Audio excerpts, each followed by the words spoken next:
JMU has partnered with some services that you may find useful for move-in. Only one type of microwave fridge combo is allowed in the dorms, and that's MicroFridge. Each unit comes with a fridge, freezer, and microwave, as well as a safe plug that won't overload the outlet, and a smoke sensor.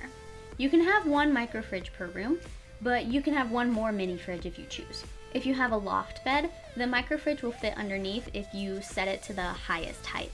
But if you have the bunkable beds that use the risers, the microfridge isn't going to fit underneath. I have mine in between me and my roommate's beds, and I think it's nice having it out and accessible, but the extra space it's going to take up is definitely something to consider. If you don't want to order a microfridge, you're allowed up to 2 mini fridges in the room, one for each roommate, and each hall has a communal microwave in the kitchen. I have some friends who don't have a microfridge and they get by just fine, so it's really up to you and how often you think you'll be warming food up. My friend's room is right by the kitchen, but my room is at the opposite end of the hall, so I would not be wanting to make the trek every time I needed to boil water. Just something to think about. If you order by a certain date, the microfridge company will deliver your microfridge to the room before you move in, but you can order one later. Storage Scholars is a shipping service that will pick up your boxes and bring them to your dorm before you move in. There are a few options. Storage Scholars can send you boxes to pack, you can have them pick up your own boxes, or you can order online and ship it directly to their facility.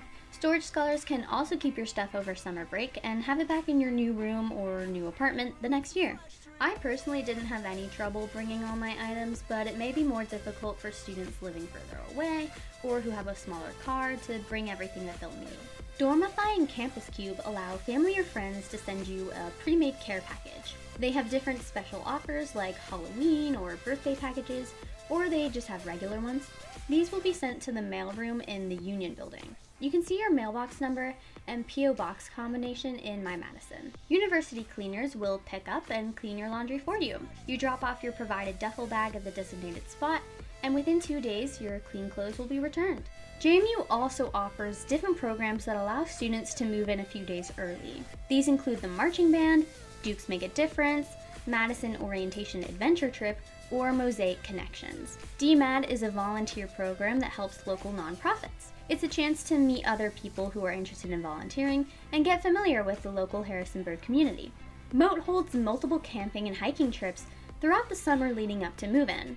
Through this program, you'll get acquainted with the nature in Shenandoah Valley. Mosaic Connections is hosted by CMAS, the Center for Multicultural Student Services. This is a chance to make friends and gain advice from mentors. All of these programs require payment. If any of them sound interesting to you, you can find out more here, and you should get emails about them too.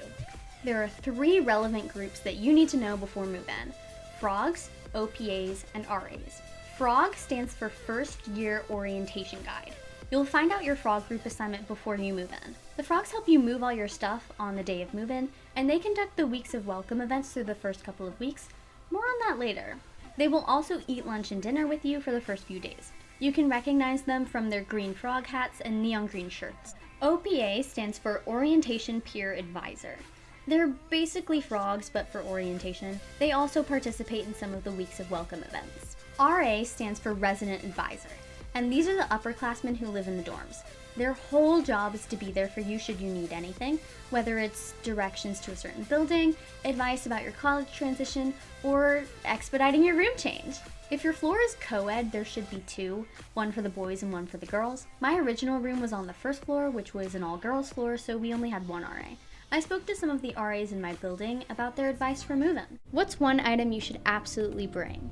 For move-in, I definitely think it's important to bring some kind of room decoration. A dish mat that you put your shower caddy on. You should absolutely bring like smell goods, any type of deodorant included, mostly deodorant. But what are those little things called where you step on them? Oh, like the ottoman? Ottomans, thank God. Yeah. No matter where I'm like setting my shower caddy after I get out of the shower, it doesn't get wet. You need to have your bed like risen probably if you want space because these dorms are tiny. So I think it's just useful. My room was really bare, and it didn't really feel like a room. Like it just kind of felt like a room. It didn't really feel like my room. So I think that having some personalized decoration really helps to make it feel more like home. Do you have any tips for handling potential roommate conflicts? Wow, do I? The easiest way to get through something is to just communicate your thoughts very clearly, and to go in it with a planned route. Communication. If you don't feel comfortable communicating with someone, then you shouldn't really be roommates with them. Because you can be really good friends with someone without necessarily being good roommates with someone. Just because living with each other is different, you're in each other's space constantly. But you always want to make sure that both people are on the same page. So know what you want to say, know what you want to get across, and be very, very direct in having that conversation. Early on, like determining like conflict areas and boundaries, I think are super important. You shouldn't be afraid to speak your mind and say like, okay, this isn't working for me. How can we go about this? Because if you don't have that, then you're just stepping on eggshells in the place that you should feel comfortable in. And most issues can generally be fixed with just talking them out with each other. You should definitely work it out with your roommate first. Make sure that you guys both know the problem. Worst comes to worst, you can get an RA involved. We'll help out. Yeah. Like I did. Yeah. Yeah. Go to your hall director and you can just get some kind of mediation and get everything sorted out. Can you give one piece of advice to incoming freshmen?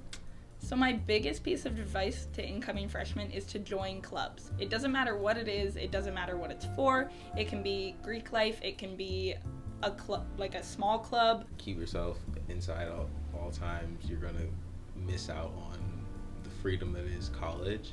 I remember my freshman year last year, the number one thing that stopped me from having a good time for the first like 2-3 weeks-ish was that I was just in my room and I was like doing homework, or I wasn't like going anywhere. I was just getting meals and doing work. JMU has over 600 clubs, so there is definitely something for every single student on campus. And then once I started going to UREC and making more friends and meeting new people, I started doing intramural sports. That helped a lot because I was actually doing something and not just sitting around my new environment. And getting involved is the best way to make JMU your home. Be open to more experiences. Learn how you should learn in college, because it's a bit different than high school. That is the positive of the college experience, is that you get to figure out who you are.